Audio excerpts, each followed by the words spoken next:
Hello, welcome back to the David67 Celtic News channel. Today's video going to be a quick look at a player said to be on Celtic's radar, a chap called Tiago Araujo, who is a 2022-year-old Portuguese under-21 international, currently playing for Estoril in the Portuguese top division. I'm going to include a little excerpt of a scouting reel from Ultras, and the full 6-minute video is available on YouTube, but this is just a couple of minutes of highlights of Araujo's career last season with Estoril.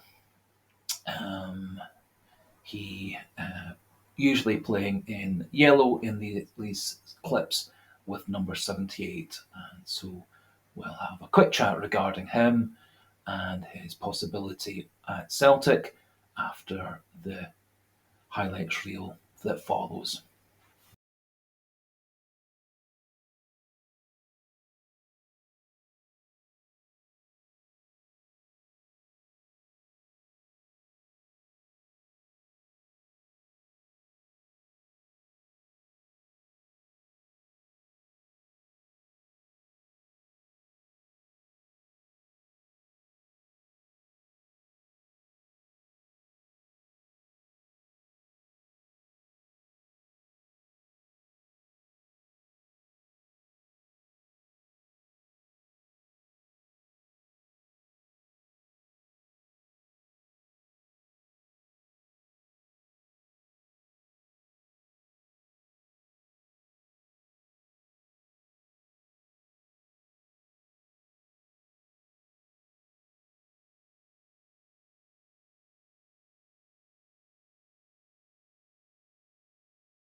So, to cut to the chase, having had a look at several scouting reels and highlight reels via YouTube and via the internet, does look like Tiago Araujo is a very pacey player, very good at dribbling, very good with the ball at his feet, very creative player, good passer, can swing the ball from wing to wing at good accuracy, good ability to go with the long ball down the wing to a player, in our case, such as Palma or Maeda, etc. Very good at getting forward, good in the opposition box, good finisher, good powerful shot, good ability to get down the wing, avoiding tackles to the byline or to level with the box, to cross into teammates for headers and shots. All very good options. Doesn't seem very good in the air, which is unusual for a man who's 6 foot plus. Doesn't seem particularly strong in the tackle. Seems to more intercept the ball, yeah, and get in the way of the ball rather than being actually a strong tackler who can dispossess opponents.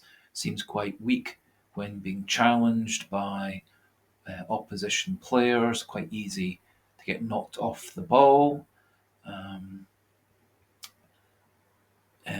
His career has been extensive through the Benfica youth system.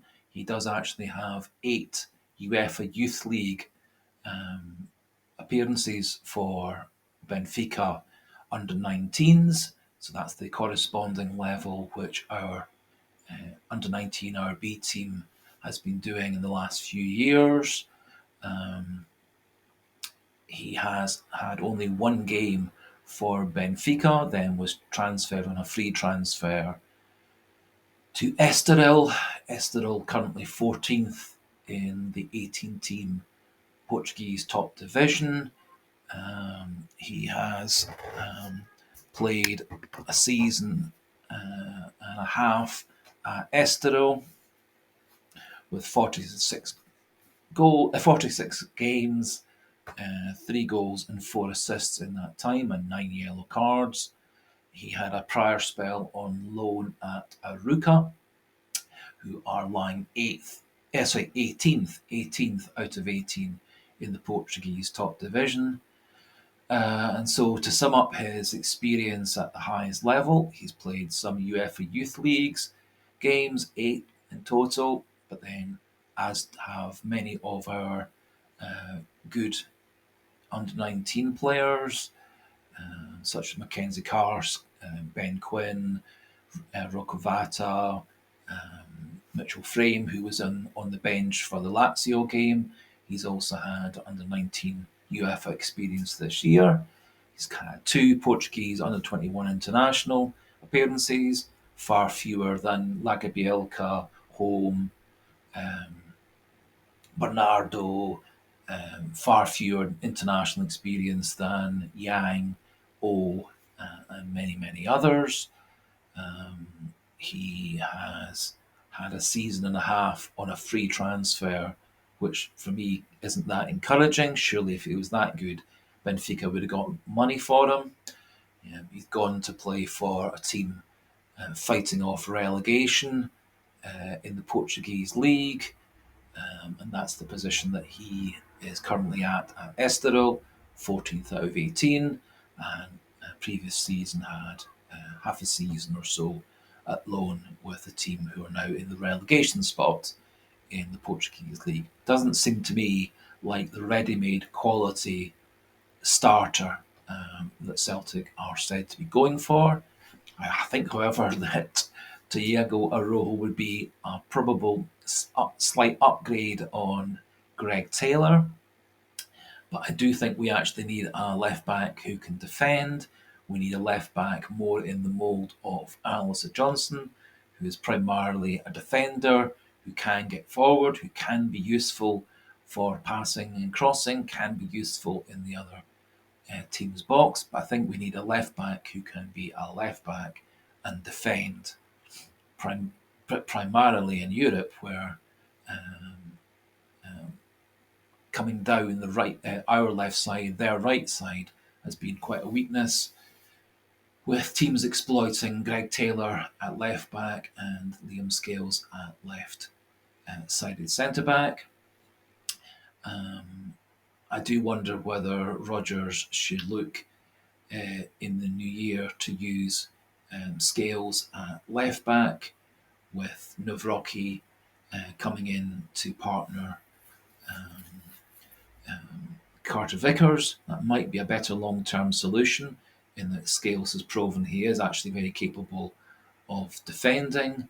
He's much taller than Taylor, thus would be more of a defensive option for tackling and heading and in the box. Would give us another option of a taller player for defending crosses and corners, etc.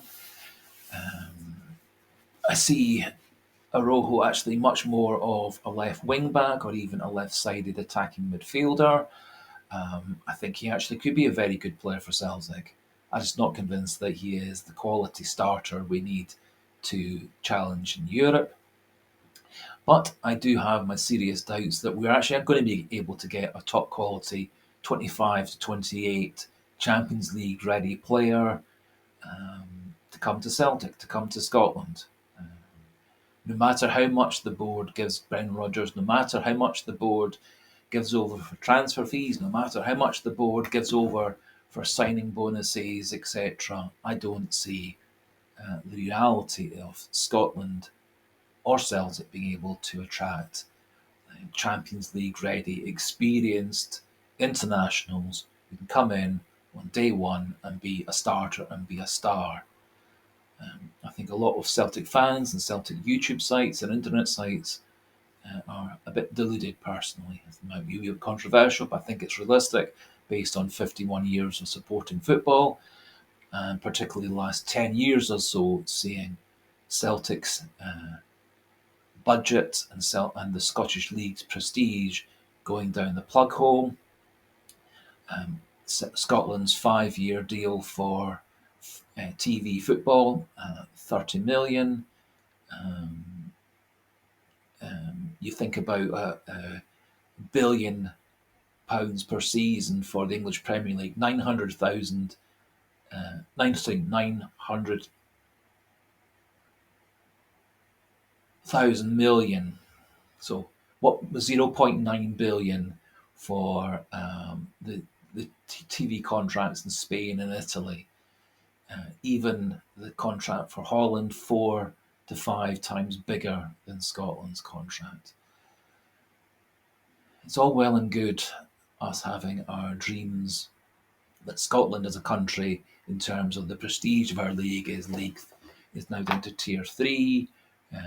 We're there alongside the Eastern European and the Scandinavian leagues, and Greece and Turkey. And so, really, our thoughts are to get players in from those sorts of leagues. Maybe, if we're lucky, get a reject from a top league who suddenly, like Matt O'Reilly, turns into a great player. However, the reality, I think, is that the best players from all the leagues around the world are looking to go to the big 4 or 5 leagues. Failing that, they're then looking to go to Portugal or Holland or Belgium, where at least they're going to be in a league with higher prestige. And I think Celtic is now down into the third tier of prestige leagues. No matter how much money Lowell and Nicholson, etc., hand over transfer fees, I don't think we're going to be able to get the high quality established player who's a ready-made star. I think we might get a few of those sorts of players from the smaller markets, from Asia, from Africa, from Scandinavia, from Eastern Europe. The other thing I think we need to do is bring forward our young players of our own. Parla Bernardo came through the Benfica youth system. Jota came through the youth system. Tiago Araujo came through the Benfica youth system. We've had great players come to us, such as Jeremy Frimpong from Man City's youth system. And I think we actually should be cultivating our young players. We've got tons and tons of under 17, under 19 internationals from who represent many countries around the world. We've got some very talented young Scottish players. I think they should be given chances off the bench, training with the first team squad more and more, to see whether we can actually turn a Mitchell Frame into a Kieran Tierney, whether we can turn a Mackenzie Carse into Callum McGregor, whether we can turn Rocco Vata into James Forrest, or turn Rocco Vata into a talented centre forward.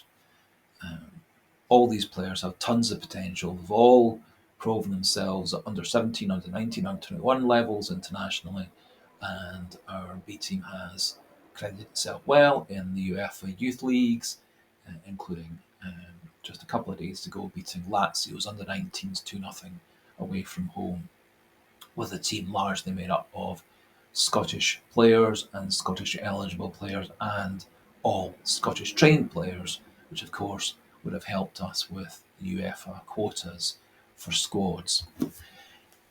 Anyway, to answer the question, I think Araujo would be a good signing for Celtic, but he is a bit of a project player. He's not going to be a player who can come in and start on day one, like Alistair Johnson, like Carter Vickers, like Navroki, like Luis Palma, etc. I think that's probably the level that Celtic can get, um, but I don't think it's going to pacify a lot of our Celtic fellow fans on YouTube, the internet, or on the various opinion sites. So that finishes things for today. Please, if you haven't already, do subscribe to the channel, click that like button, leave any comments you wish in the comment section, preferably polite and constructive. Also, do feel free to share details of the channel with fellow Celtic fans and football fans. And so we'll speak again tomorrow. Goodbye and hail, hail.